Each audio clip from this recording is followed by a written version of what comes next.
Então, gente, a gente vai começar aqui sobre os aspectos legais para a formalização do microempreendedor individual.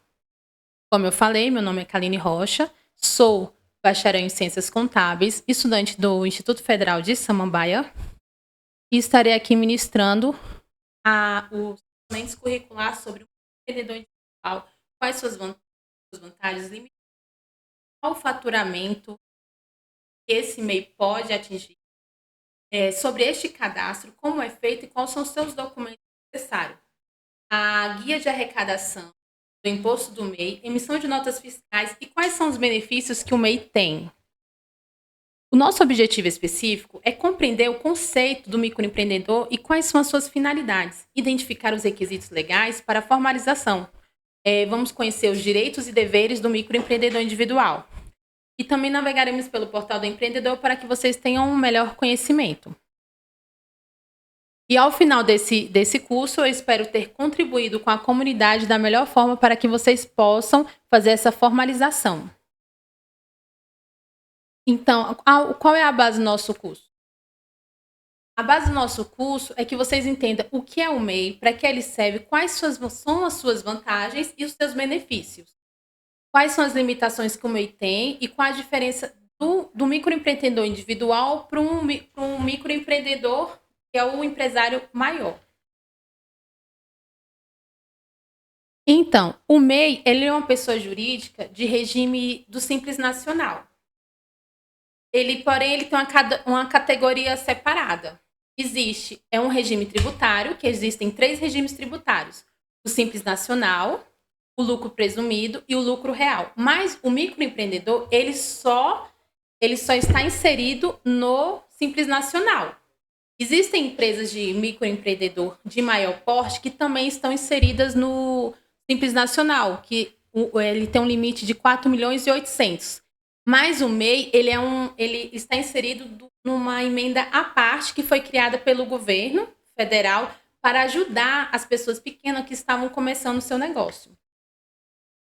Então, ele é um empresário pequeno que inicia seu negócio de forma individual. E aí, para ele se formalizar, foi criado a Lei Complementar número 128 em 2008. Então, essa lei ela foi criada para ajudar pessoas que estavam começando o seu negócio e não tinham como arcar com custos, porque no começo de um negócio, como nós sabemos, é muito mais complicado. O que acontece? A pessoa está começando um salão, ela não vai ter aquela condição de pagar um contador, de pagar os custos da empresa, da junta comercial. E para ajudar a formalizar essas pessoas, o governo criou essa lei complementar com essa intenção. Mas, claro, que em contrapartida, ele tem um benefício, né? Porque essas pessoas contribuindo com o governo, pagando seus impostos também, além dele conhecer quem é este público, porque aí fica muito mais fácil identificar realmente essas pessoas que elas eram autônomas, que elas trabalhavam de forma irregular. Ele, com essa formalização do MEI, ele tem mais um controle sobre quem é essas pessoas e também ele pode ajudar da questão do imposto em diminuir ele, né? No início, as atividades que foram autorizadas para o MEI em 2008 eram muitas. Só que com o passar do tempo, o governo entendeu que as pessoas, como médico, dentista, contador, como eles tinham um grau superior maior, elas não necessitavam tanto dessa ajuda, dessa isenção de uma abertura de uma empresa, de uma alteração que não é cobrado para o MEI, e ele foi retirando essas atividades que ele entendeu que não era necessário, porque ele entrou no consenso como se as pessoas que precisam dessa ajuda e que não precisam pagar impostos, são as pessoas que estão começando, que não teve às vezes uma oportunidade de estudo, que está começando do zero mesmo, não tem nenhuma formação. Então, ele foi tirando essas atividades de classes e foi deixando mais as atividades como manicure, cabeleireiro, serviços gerais, dentre essas que a gente encontra no portal do empreendedor. Então, para você fazer essa formalização, você tem que seguir certos requisitos e tem que ver se a empresa que você está querendo abrir, se o seu negócio ele se enquadra dentro da questão do microempreendedor, né? Então, quem pode se cadastrar como MEI? Quem são essas pessoas que podem se cadastrar? São todos aqueles que eles exerçam atividades que são permitidas por MEI. Primeiro é isso, eu vou exercer uma atividade que tem permissão para isso? Segundo, eles têm um faturamento de até R$ 81 mil. Nesse momento, a gente tem um projeto que já foi aprovado no Senado, o PLP 60, né, que está formando super MEI. E esse limite ele vai chegar a 140 mil.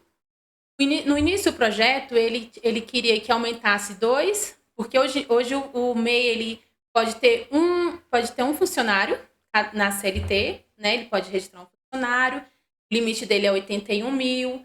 E qual o projeto ele queria? Que aumentasse para 2 funcionários, mas que essa questão já o relator já não autorizou, porque ele entende que isso é um prejuízo previdenciário. Então, também o projeto ele trazia para que todo ano esse valor ele fosse corrigido, né, pela inflação. Só que também o relator não autorizaram a emenda, que esse reajuste. Então, o que vai acontecer é que provavelmente daqui a um certo tempo, esse valor que está indo para 140 mil, ele seja defasado com o passar do tempo. Mas aí vão ter a intenção do projeto que ainda não está totalmente aprovado, só passou pelo Senado, ainda falta ir para a Câmara e o presidente assinar. Ele vai formar 2 MEI. O MEI é o microempreendedor pequeno, que é até 81 mil, que vai ser 5% do valor que ele vai contribuir de imposto, e 140 mil, esse que vai ser o Super MEI. O Super MEI, ele vai pagar o imposto de 8% sobre o valor do faturamento. Então, o limite, provavelmente, agora em 2026, vai estar aumentando, mas até esse exato momento é 81 mil.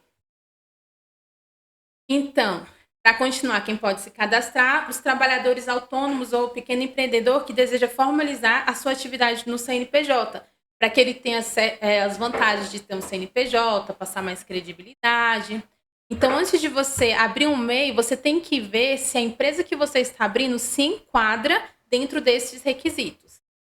Quem não pode? Quem é proibido de se cadastrar como MEI? Pessoas menores de 16 anos, né?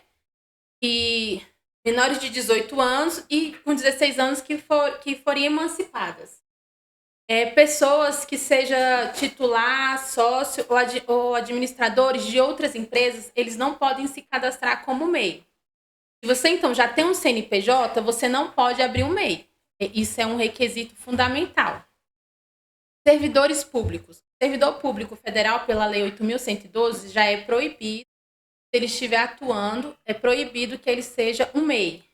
E estadual ou municipal, e você tem que verificar na legislação do estado que você é servidor, se pode ou não pode, se a atividade que você quer exercer, ela vai entrar em contrito com o cargo que você exerce no seu estado ou município.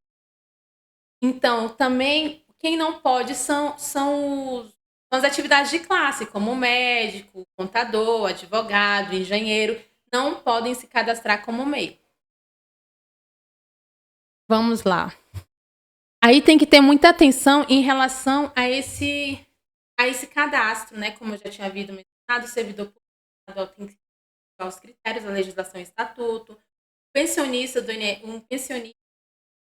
ele tem que ligar no INSS, né? Para poder se informar se ele pode ou não.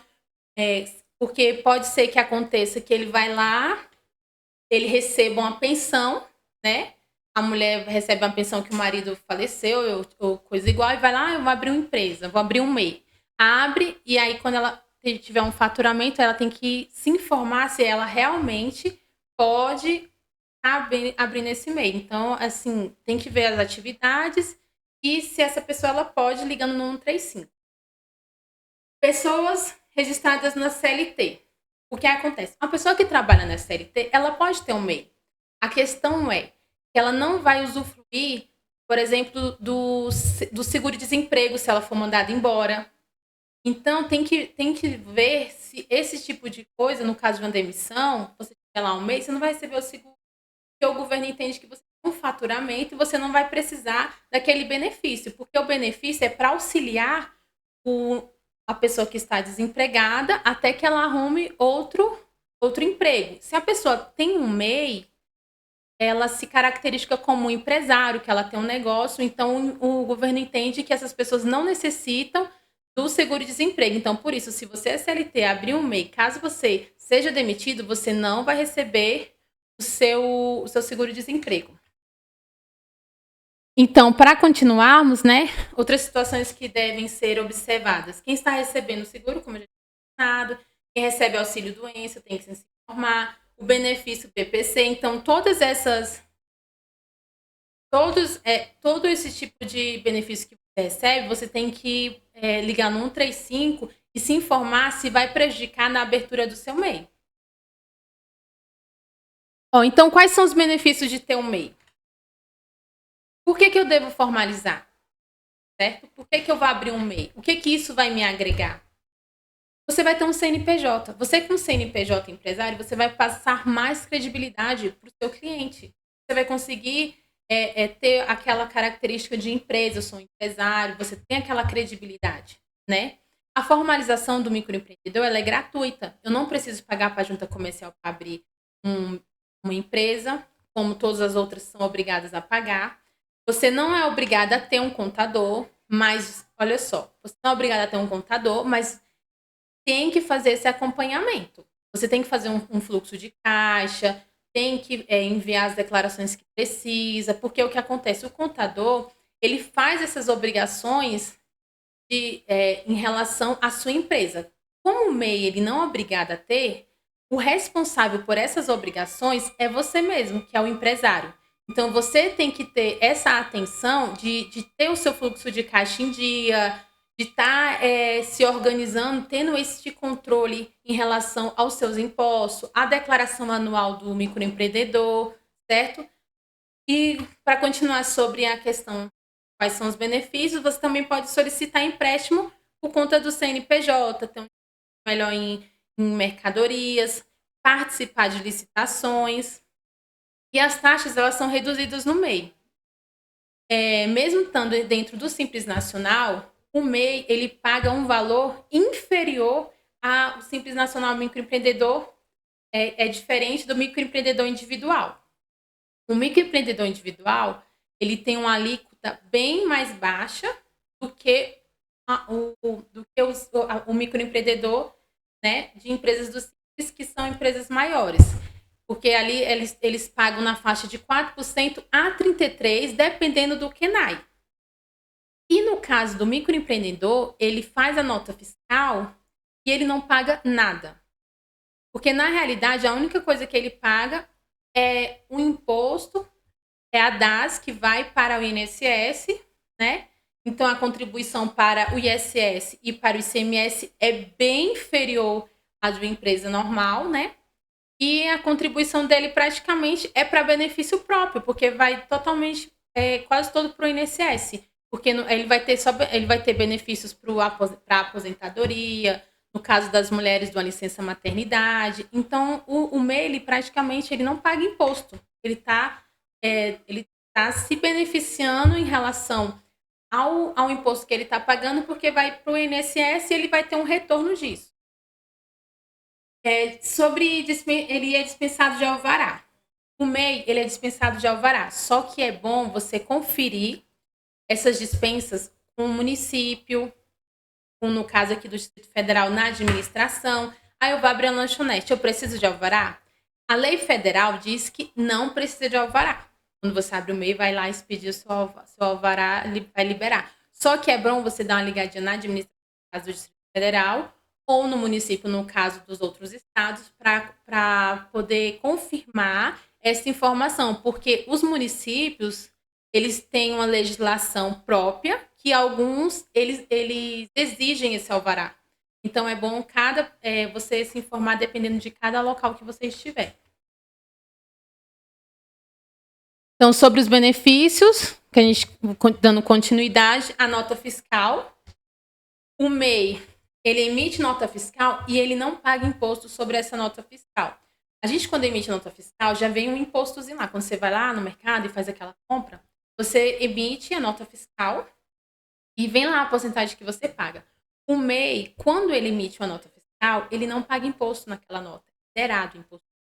Então, ele tem esse benefício. E ele é obrigado a emitir essa nota? No caso de emissão para CNPJ, é obrigado, mas em relação geral, ele não é obrigado a emitir essa nota fiscal.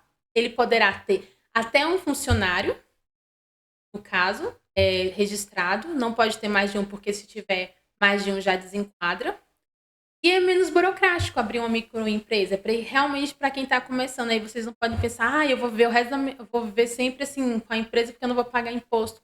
A gente não pode pensar assim, tem que pensar em crescer. Eu estou começando, então eu preciso desse benefício de não pagar imposto, de não pagar abertura, de não ser obrigada a ter um contador, mas eu mesmo vou ter que fazer o meu controle, o meu fluxo de caixa, vou ter que andar em dia com as minhas declarações e quero crescer. Se eu estou pagando imposto amanhã, se minha empresa cresceu, eu vou desenquadrar, é sinal que eu estou crescendo. Não é um sinal de que eu estou pagando imposto. Se você está pagando imposto é porque você está ganhando mais. Todo mundo quer ganhar mais. Então, dando continuidade aqui sobre os benefícios previdenciários. Quais são os benefícios previdenciários que o MEI tem? Essa contribuição que ele faz é para a aposentadoria. Pensão por morte, o empresário, no caso dele falecer, a família tem direito a essa pensão. Ele está pagando um imposto. Ele, no caso dele, sofri um acidente, estou pagando o MEI direitinho, com mais de um ano de carência, tudo certinho, eu vou receber o benefício como qualquer outra pessoa que faz a contribuição para a Previdência. E salário maternidade, no caso das mulheres. As mulheres microempreendedoras, elas têm esse direito de salário maternidade se estiverem há mais de um ano regular, pagando tudo direitinho, com um ano de carência, e ela vai lá e solicita esse benefício para o INSS. O MEI tem direitos e obrigações. Então, assim, a gente tem empresa, a gente não tem só direito, a gente tem deveres também, né? Tem essas obrigações. Então, quais são os direitos? Aposentadoria por idade, aposentadoria por invalidez, auxílio doença, salário maternidade, para a família, o auxílio reclusão ou pensão por morte. Mas também temos as obrigações, que é o quê? Pagar a guia de recolhimento todo mês certinho até o dia 20, emitir a nota fiscal quando for necessário, principalmente quando quem trabalha com internet e vende online, ele é obrigado a emitir nota fiscal. Então, nesses casos de emissão de nota de venda online, você é obrigado a emitir nota fiscal. No caso de você prestar um serviço para CNPJ, você é obrigado a emitir nota fiscal. Então, o MEI, em maneira geral, ainda não é obrigado a emitir nota fiscal. Mas para um CNPJ, em caso de venda online, ele é obrigado. É bom guardar essas notas de compras e vendas. Não é só as notas de venda, gente, que a gente tem que guardar. A gente também tem que tem que guardar as notas de para que amanhã ou depois você precise comprovar alguma mercadoria que você comprou, você tem como comprovar que ela é sua. Então, todo documento a gente tem que guardar por 5 anos e no caso do microempreendedor não é diferente. Enviar a declaração anual. A única declaração anual que o microempreendedor tem que enviar é a declaração de faturamento anual. Ele tem que enviar todo ano, normalmente até dia 31 de maio. Então, ele vai colocar lá o valor de faturamento que ele teve durante o ano inteiro, o ano anterior. Por exemplo, estamos em 2025. Ano que vem, até maio de 2026, eu tenho que enviar quanto foi o meu faturamento no ano de 2020 inteiro, até dia 31 de maio. Não tem custo nenhum para enviar essa guia, só caso você passe do prazo, você vai pagar uma multazinha. Normalmente de R$50. Nos primeiros 30 dias você paga 25 se você emitir ela atrasada. Então, a gente tem que aproveitar esses benefícios que tem um MEI para quem está começando, né? Que são benefícios mais previdenciários. A gente agora vai dar uma pausa e eu vou continuar sobre essa formalização com o MEI no próximo bloco.